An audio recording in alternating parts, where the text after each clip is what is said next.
kesempatan hidup ini untuk melayani Tuhan. Jangan sia-siakan waktu yang Tuhan beri. Hidup ini harus jadi berkah. Hidup ini ada kesempatan. Hidup ini untuk melayani Tuhan. Jangan sia-siakan waktu yang Tuhan beri. Hidup ini harus jadi berkah. Oh Tuhan, pakailah hidupku selagi aku masih kuat. Bila saatnya nanti ku tak berdaya lagi, hidup ini sudah jadi berkah.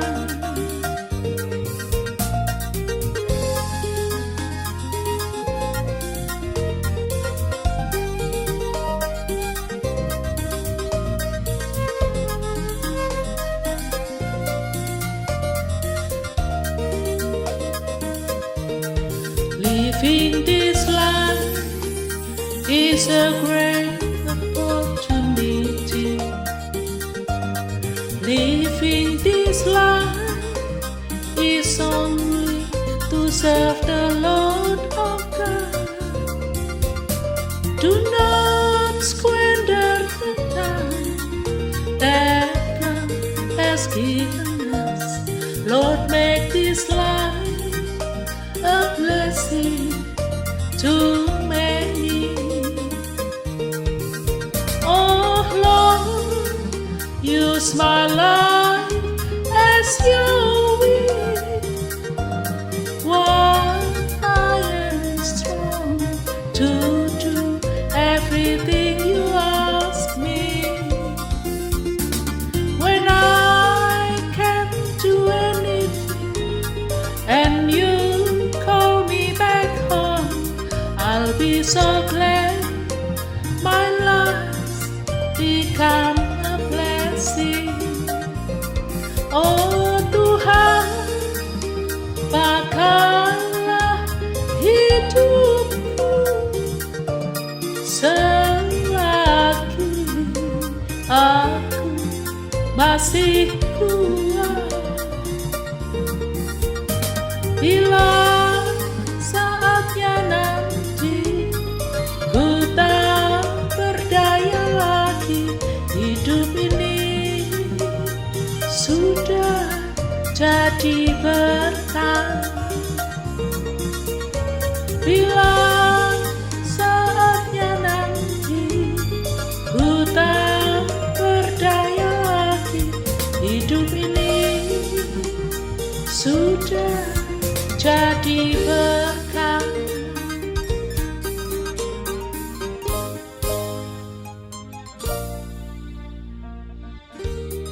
Selamat malam saudara sekalian, selamat berjumpa di dalam renungan tengah minggu Assembly Church.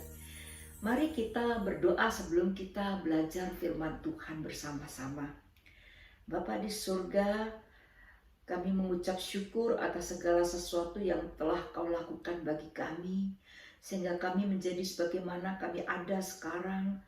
Tuhan, kami berdoa agar Roh-Mu ya Tuhan, yang Kau taruh dalam hati kami, menerangi hati dan pikiran kami, sehingga kami bisa mengerti apa yang Kau beritahukan kepada kami hari ini melalui firman-Mu.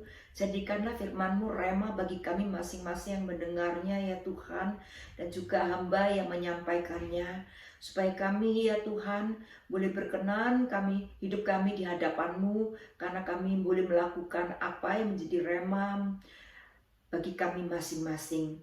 Terima kasih Tuhan, berkati anak-anak-Mu semuanya, berkati kami semua dalam nama Tuhan Yesus kami berdoa dan mengucap syukur. Amin. Saudara sekalian, bulan ini tema renungan tenang minggu ialah tentang memberi. Minggu lalu kita sudah mendengar dari saudari Okta tentang memberi harus dengan sikap hati yang benar, yaitu penuh dengan kasih seperti Kristus. Saudara, hari ini kita akan belajar tentang hal memberi di dalam kitab 2 Korintus pasal 8 ayat 9 sampai dengan yang ke-15. Ayat yang ke-8.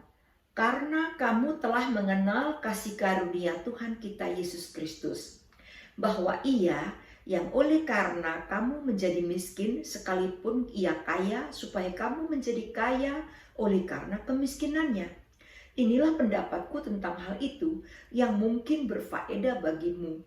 Memang sudah sejak tahun yang lalu kamu mulai melaksanakannya dan mengambil keputusan untuk menyelesaikannya juga. Ayat 11, maka sekarang selesaikan jugalah pelaksanaannya itu. Hendaklah pelaksanaannya sepadan dengan kerelaanmu dan lakukanlah itu dengan apa yang ada padamu. Ayat 12, sebab jika kamu rela untuk memberi, maka pemberianmu akan diterima. Kalau pemberianmu itu berdasar apa yang ada padamu, bukan berdasar apa yang tidak ada kepadamu. Sebab kamu dibebani bukanlah supaya orang-orang lain mendapat keringanan, tetapi supaya ada keseimbangan. Maka hendaklah sekarang ini kelebihan kamu mencukupi kekurangan mereka, agar kelebihan mereka kemudian mencukupkan kekurangan kamu, supaya ada keseimbangan. Seperti ada tertulis, orang yang mengumpulkan banyak tidak berkelebihan, dan orang yang mengumpulkan sedikit tidak berkekurangan. Saudara sekalian, latar belakang dari penulisan Rasul Paulus kepada jemaat Korintus ini terjadi pada waktu ada bencana kelaparan yang melanda. Saudara, hal ini sesuai dengan nubuatan dari Nabi Agabus pada awal pelayanan Paulus. Saudara bisa membaca di Kisah Rasul 11 ayat 8. Ia menubuatkan bahwa seluruh dunia akan dilanda oleh bencana kelaparan. Yang dimaksud dengan seluruh dunia menurut pengertian pada waktu itu yaitu seluruh kekaisaran Romawi. Saudara sekalian, kekaisaran Romawi itu luas sekali. Jadi akan melanda seluruh kekaisaran Romawi dan banyak akan orang mengalami kelaparan. Menurut catatan sejarah, selama masa Kaisar Claudius, Kaisar Romawi, yang memerintah antara tahun 41 sampai 54 Masehi, jadi selama 13 tahun itu, terjadi secara bergantian di beberapa tempat bencana kelaparan. Menurut catatan Yosefus, seorang Yahudi, dia mencatat, di catatan zaman dulu ada catatan yang bisa kita lihat sekarang catatannya. Dia mencatat bahwa di Yudea terjadi kelaparan yang sangat parah dan banyak orang yang mati kelaparan. Saudara sekalian, orang-orang kudus yang mau dibantu oleh jemaat Korintus ialah orang-orang yang ada di Yudea. Saudara sekalian, di Good News Bible, Alkitab bahasa Indonesia sehari-hari, God's Word, lalu Alkitab firman Allah yang hidup, tercatat di situ menerjemahkan bahwa menolong orang-orang percaya yang ada di Yerusalem atau di Yudea.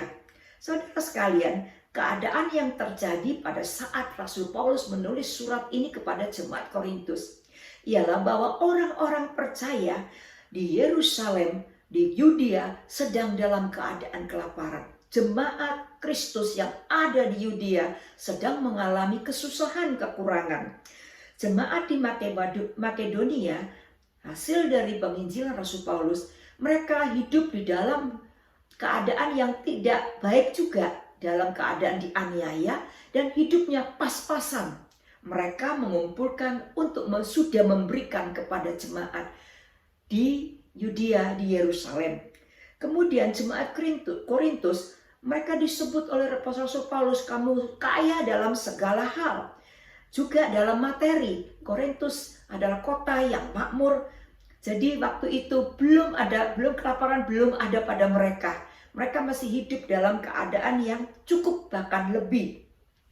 Dan mereka pertama-tama, jemaat Korintuslah yang pertama-tama bersemangat dan berupaya mengusahakan untuk mengumpulkan dana bantuan bagi jemaat Kristus yang ada di Yudea.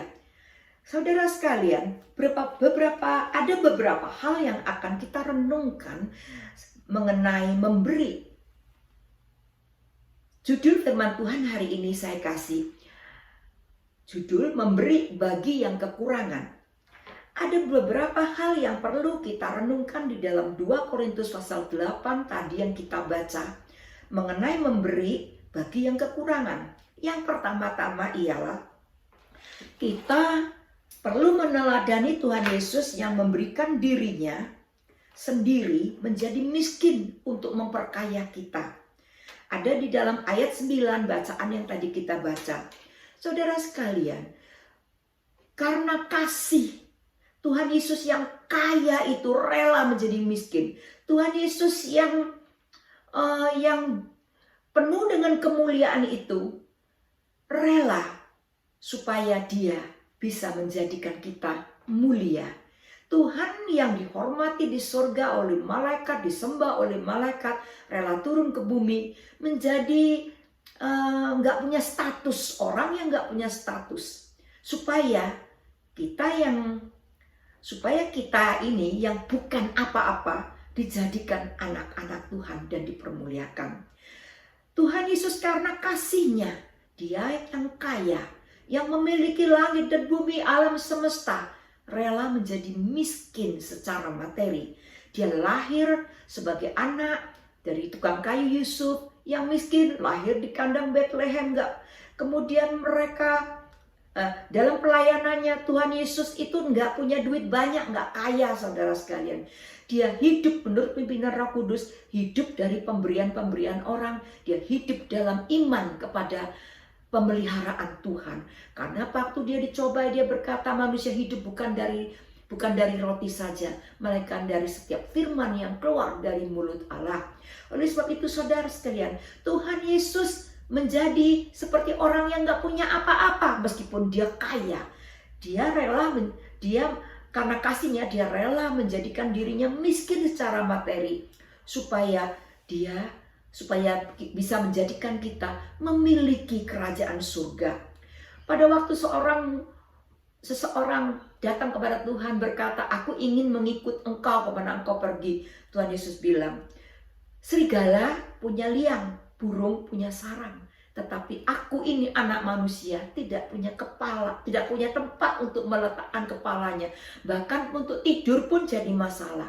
Makan juga bergantung dari pemeliharaan Tuhan, bergantung dari orang-orang yang digerakkan untuk memberi. Dia rela menjadi miskin supaya kita ini yang gak ada apa-apanya menjadi kaya di dalam Kristus. Saudara, kalau dibilang kaya dan miskin, sebenarnya seluruh manusia di dunia ini, semuanya, baik konglomerat maupun orang cukup, maupun orang pas-pasan, maupun gelandangan di kolong jembatan, semuanya itu mereka miskin. Karena apa saudara sekalian?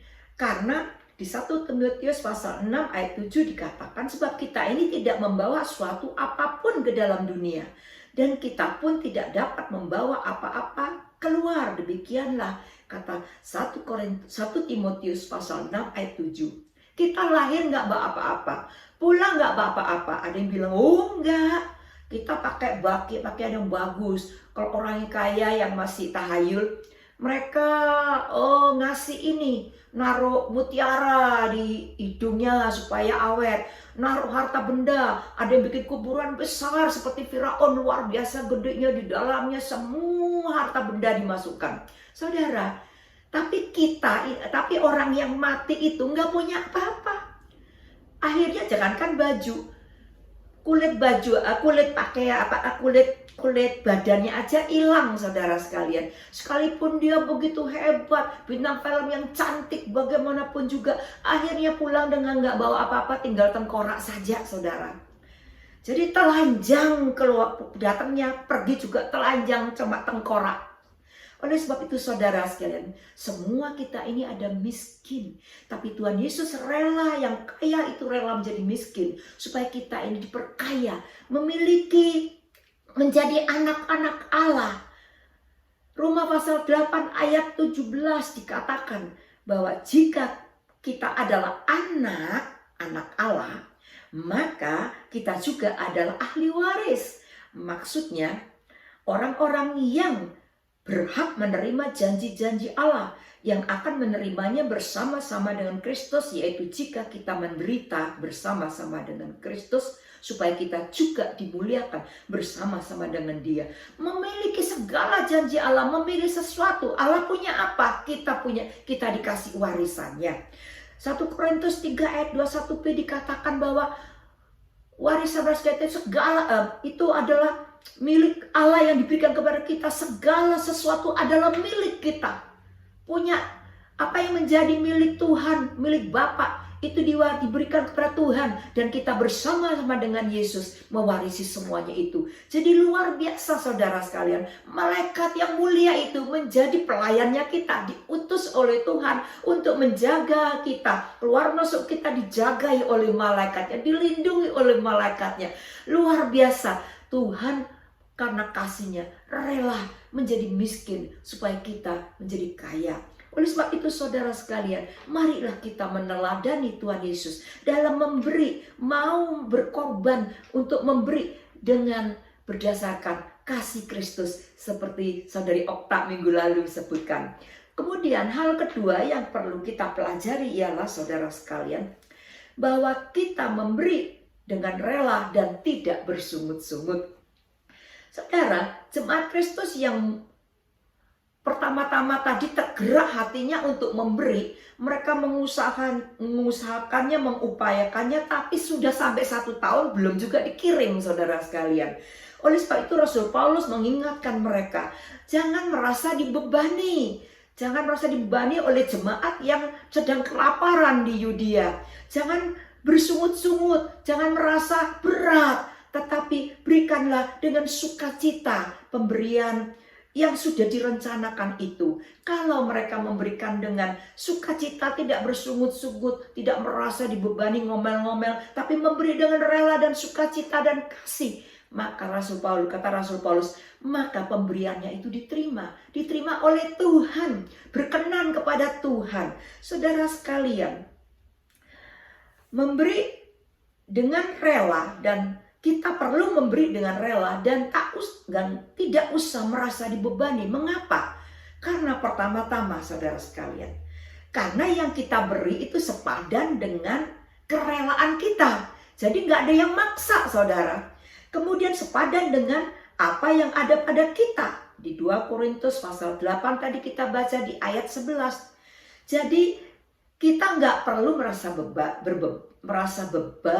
merasa berat, dan itu memang nggak berat, karena apa yang kita berikan itu berdasarkan kerelaan kita sendiri. Berapa yang kita mau kasih itu bergantung dari kita sendiri dan berdasarkan apa yang ada pada kita, bukan berdasarkan apa yang nggak ada, tapi yang ada pada kita. Kita berikan dengan kerelaan yang seperti yang digerakkan oleh Tuhan. Jadi nggak berat saudara sekalian. Orang Israel itu mereka belajar untuk memberikan apa yang lebih dari kebutuhan mereka kepada saudara-saudaranya. Masa lalu dan masa sekarang bangsa Israel melakukannya sehingga diberkati oleh Tuhan. Kalau kita melihat di kitab Ulangan pasal 24, saudara bisa baca sendiri panjang. Tuhan memerintahkan waktu panen, mereka tanam dan di negeri yang penuh dengan madu dan susu, waktu panen melimpah, mereka jadi diikat gandum-gandum itu, dibawa, ada yang dipikul, ada dinaikkan kereta. Nah, sayang kececeran dari apa yang dipikul dan yang ditarik kereta itu nggak boleh diambil oleh Tuhan Yesus, oleh Allah, nggak boleh diambil lagi, dibiarkan, kata Tuhan, supaya itu menjadi bagian dari janda-janda miskin, dari anak-anak yatim piatu miskin, dari orang-orang asing yang tinggal di situ. Ingat, kamu sendiri adalah orang asing di negeri Mesir dan hidup menderita. Jadi punya kasih kepada mereka, berikan. Dan itu berjatuhan karena penuhnya, saudara, dari apa yang diikat, dipikul sampai berjatuhan, dari yang dimuat ke dalam kereta diikat, masih juga ada yang berjatuhan karena banyak. Jadi orang Israel diperintahkan untuk memberikan kelebihan mereka kepada orang-orang miskin. Kemudian saudara sekalian itu dan Tuhan berkata, supaya kamu diberkati dalam segala apa yang kamu lakukan.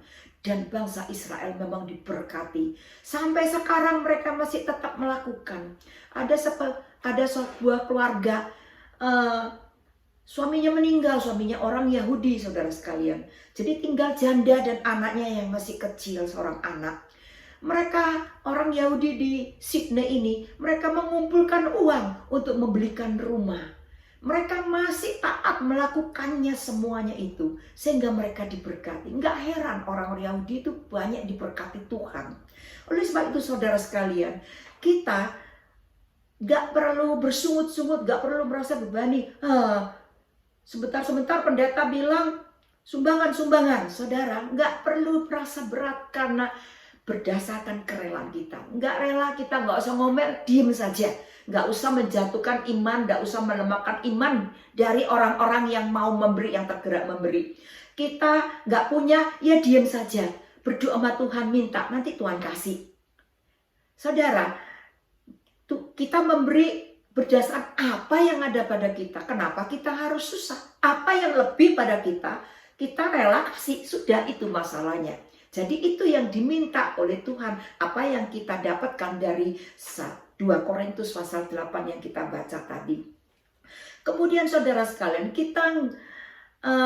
kita memberi dengan rela, tulus, dan nggak merasa dibebani, karena tadi yang pertama kita memberi sepadan dengan kerelaan hati dan dengan apa yang ada pada kita. Yang kedua, karena memberi itu bertujuan supaya ada keseimbangan. Di dalam ayat 13 dan 14 tadi yang kita baca, hendaklah sekarang ini kelebihan kamu mencukupi kekurangan mereka, agar kelebihan mereka kemudian mencukupkan kekurangan kamu, supaya ada keseimbangan. Yang ayat 13, sebab kamu dibebani bukanlah supaya orang-orang mendapat keringanan. Jadi kita tuh nggak dibebani untuk orang lain, tapi karena orang lain itu memang dalam kebutuhan, dalam kelaparan, tetapi supaya ada keseimbangan. Saudara sekalian, keseimbangan itu adalah keadaan di mana yang punya lebih itu mencukupkan yang kurang dari orang lain. Jadi yang lebih dari jemaat Korintus, yang jemaat Korintus punya lebih, itu diberikan dengan rela dan dengan rela kepada jemaat di Yudea untuk mencukupkan kekurangan mereka dalam kebutuhan pokok sandang pangan, saudara sekalian. Nah, ternyata saudara sekalian, bencana, menurut catatan sejarah, bencana kelaparan ini terjadi berapa kali di beberapa tempat secara bergantian. Jadi bukan cuma Yudea, di Roma juga ada, di Yunani juga ada. Tapi saat ini yang terjadi kelaparan adalah di Yudea. Korintus sedang dalam keadaan baik-baik. Nah, Rasul Paulus mengatakan supaya nanti kalau jemaat gereja Tuhan yang ada di Yerusalem, Yudea itu berkecukupan dan kamu kekurangan, maka kecukupan mereka itu akan mencukupi kebutuhan kamu. Jadi ada keseimbangan. Memang Tuhan mau supaya di antara anak-anaknya, di antara jemaat Tuhan ada keseimbangan. Jadi nggak ada yang miskin sampai nggak ada makanan, saudara sekalian. Tapi ada keseimbangan, saling tolong menolong. Jadi kalau kita punya yang lebih, itu adalah dimaksudkan oleh Tuhan untuk mencukupi yang sedang kekurangan. Saudara, kehidupan itu seperti roda yang berputar. Kadang-kadang di atas, kadang-kadang kita di bawah. Ada saatnya kita di atas, sedang enak, semuanya jaya, nggak kurang apapun. Tapi jangan lupa sama yang sedang di bawah. Dan dia berputar. Pada saatnya kita di atas, orang yang kekurangan tadi di atas, kita ada di bawah. Kita melihat bahwa negara Amerika Serikat begitu jayanya. Banyak orang yang senang dengan Amerika, mau ke Amerika. Wah, hidup di Amerika enak. Tapi sekarang kita lihat bahwa Amerika sedang mengalami resesi ekonomi. Banyak yang kehilangan pekerjaan, morat-marit ekonominya. Saudara, kita nggak boleh mengandalkan manusia manapun. Kita nggak boleh mengandalkan negara kuat manapun. Kita nggak boleh mengandalkan Australia tempat kita tinggal. Wah, nggak usah khawatir, negara Australia kuat. Negara Australia ekonominya kuat, duitnya banyak. Kita orang-orang dikasih voucher banyak, sering dikasih voucher. Saudara, jangan mengandalkan semuanya itu. Tetapi kita harus mengandalkan Tuhan kita, Yesus Kristus, yang akan menjaga keseimbangan di antara anak-anak, di antara pengikut-pengikutnya, di dalam gerejanya. Yang kita yang kekurangan, Tuhan akan menggerakkan orang yang punya, yang punya untuk memberi, mencukupi apa yang kurang pada kita. Pada waktu orang kekurangan, Tuhan akan menggerakkan kita untuk melakukan keseimbangan dengan kerelaan, dengan hati yang tergerak, memberi untuk mencukupi yang sedang kekurangan. Saudara sekalian, konteks 2 Korintus 8 ini, itu bicara mengenai materi, saudara sekalian, memberi secara materi.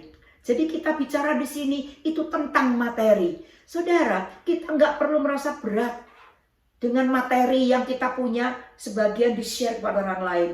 Karena apa? Karena karena sebab yang nomor 3, karena firman Tuhan yang ada di 2 Korintus pasal 8 ayat 15 tadi, dikatakan orang yang mengumpulkan banyak tidak berkelebihan, dan orang yang mengumpulkan sedikit tidak berkekurangan. Saudara, jemaat di Makedonia pas-pasan hidupnya. Sandang pangannya pas-pasan. Mereka juga hidup dalam pencobaan, penderitaan, dianiaya.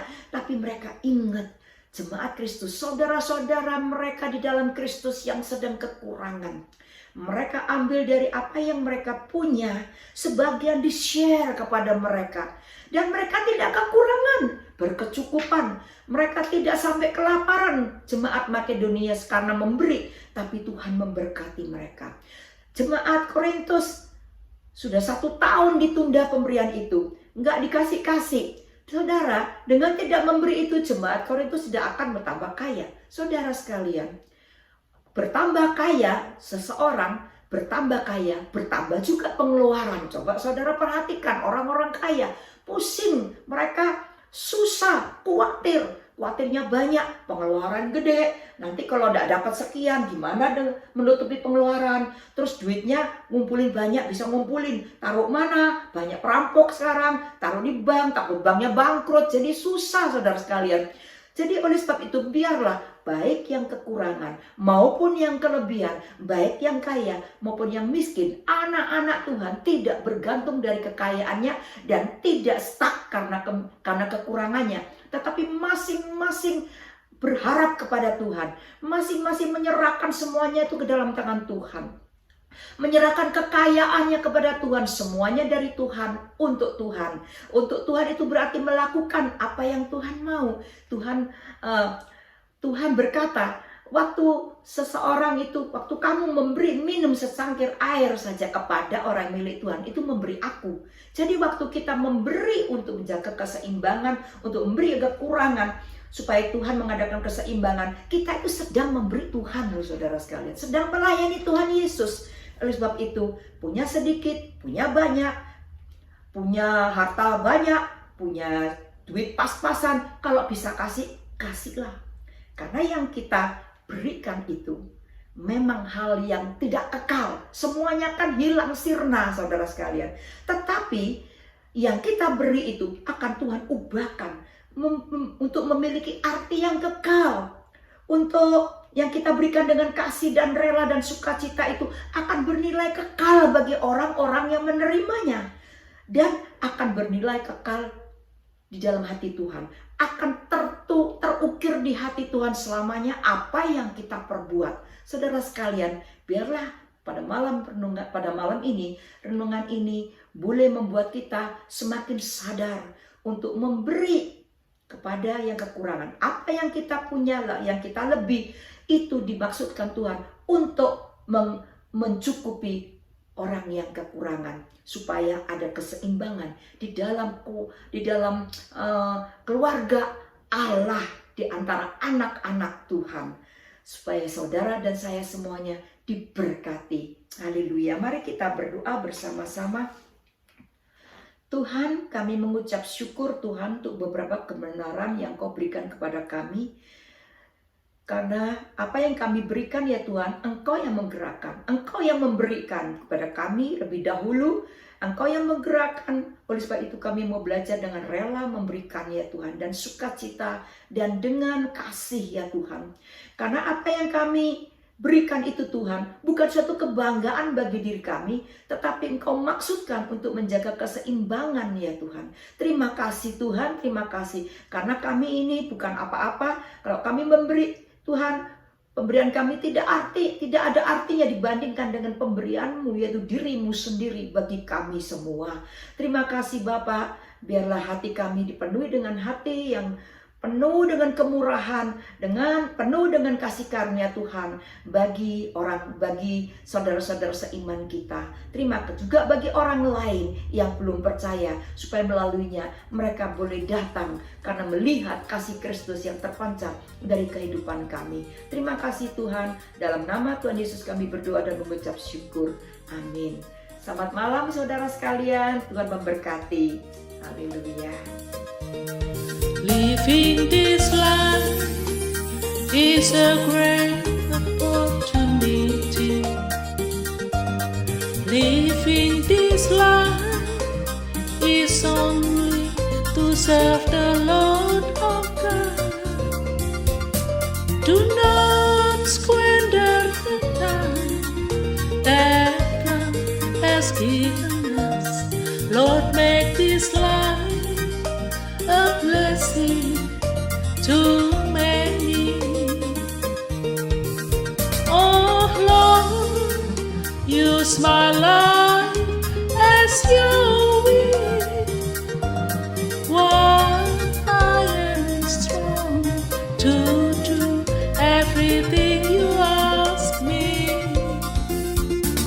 When I can't do anything and you